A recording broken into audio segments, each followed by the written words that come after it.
Le succès aime le silence. Pas parce que c'est secret ou mystérieux, mais parce qu'il faut du temps et de l'espace pour grandir.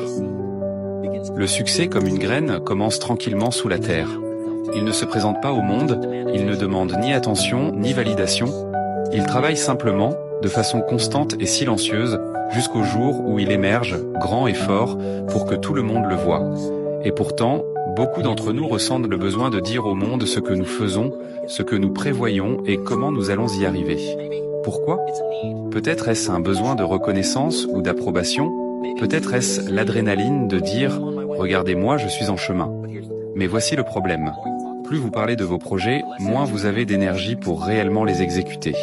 C'est un paradoxe étrange, n'est-ce pas ? Partager trop peut drainer l'élan même dont vous avez besoin pour réussir. Au cours de mes années dans le business et le développement personnel, j'ai vu cela se produire encore et encore. Des personnes avec des idées grandioses et des ambitions nobles, des idées qui pourraient changer leur vie, se dissuadent elles-mêmes de réaliser ce qu'elles avaient prévu. Comment ? En racontant leurs plans à trop de gens trop tôt.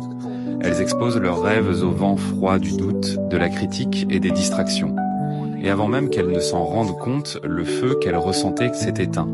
Alors aujourd'hui, je veux vous partager la philosophie de garder vos plans près de votre cœur, non par secret, mais par sagesse. Nous allons explorer comment cultiver un état d'esprit qui valorise l'action plutôt que les mots, le focus plutôt que la fanfare, et les résultats plutôt que la reconnaissance. Car au bout du compte, ce n'est pas ce que vous dites que vous ferez qui compte, mais ce que vous accomplissez réellement. Garder vos plans pour vous peut être extrêmement puissant. Il existe une relation subtile entre l'intention et l'action. Réfléchissez-y. Chaque fois que vous partagez vos intentions, vos objectifs, vos rêves ou vos plans avec les autres, vous libérez un peu de cette énergie. Vous donnez une partie de l'étincelle qui alimente vos actions. Et dans de nombreux cas, cette étincelle est mieux préservée et entretenue dans le calme de votre esprit. Une des raisons est simple. Quand vous dites aux gens ce que vous allez faire, vous créez une illusion de progrès. Vous dites « je vais démarrer une nouvelle entreprise » ou « je vais perdre 10 kilos ». Et les gens autour de vous acquiescent, sourient, peut-être même applaudissent en signe d'encouragement. Cela fait du bien, n'est-ce pas ? Cette sensation d'approbation, de validation. Mais voici le danger. Votre esprit peut confondre cette approbation avec un accomplissement. Vous n'avez encore rien fait, mais vous avez déjà goûté un peu de la récompense. Et ensuite, que se passe-t-il ? L'urgence d'agir diminue, l'étincelle s'affaiblit, et le rêve, qui semblait autrefois si vif et plein de possibilités, commence à ressembler à quelque chose que vous avez déjà accompli dans votre esprit. Vous vous installez alors dans une zone de confort, et l'action, ce travail réel et difficile qui transforme un rêve en réalité, est reporté. C'est ainsi que les rêves meurent, bercés par les bonnes intentions. Certaines personnes disent « Mais n'est-ce pas bien de partager vos projets ? Cela ne vous rend-il pas plus responsable ? » Eh bien, la responsabilité a sa place, mais seulement avec les bonnes personnes et au bon moment. Tout le monde ne comprendra pas vos projets. Certains remettront en question vos motivations ou douteront de vos capacités. Ils ne le diront peut-être pas ouvertement, mais leur scepticisme planera comme une ombre sur vos ambitions. Si vous n'y prenez pas garde, cette ombre peut s'infiltrer dans vos propres pensées. Soudain, vous commencez à vous remettre en question, à vous demander s'ils ont raison, si votre idée est vraiment aussi bonne que vous le pensiez. Je ne dis pas que vous ne devriez jamais partager vos idées. Non, ce n'est pas le point.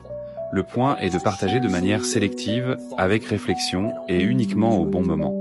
Vous devez protéger votre vision à ses débuts, comme un jardinier protège de jeunes plantes du gel. Partagez vos plans avec des personnes qui les nourriront, pas qui les piétineront. Cherchez des mentors ou des amis proches qui souhaitent sincèrement vous voir réussir. Mais même dans ce cas, limitez les détails. Ne laissez pas vos idées devenir un spectacle avant qu'elles n'aient eu la chance de grandir. Une autre chose à considérer, l'élément de surprise. Il y a un certain pouvoir à faire l'inattendu, à laisser vos résultats parler d'eux-mêmes. Imaginez ceci. Vous travaillez en silence sur un projet depuis des mois, voire des années. Vous n'en avez parlé à personne en dehors de votre cercle de confiance. Puis, un jour, vous le dévoilez au monde. Un produit fini, un objectif atteint, une réalisation éclatante. L'impact est bien plus fort que si vous aviez parlé de cela tout du long, en laissant des indices ou des aperçus. Les gens s'émerveilleront de ce que vous avez accompli parce que cela semble sorti de nulle part. C'est un rappel que l'action est toujours plus impressionnante que les mots. Je connaissais un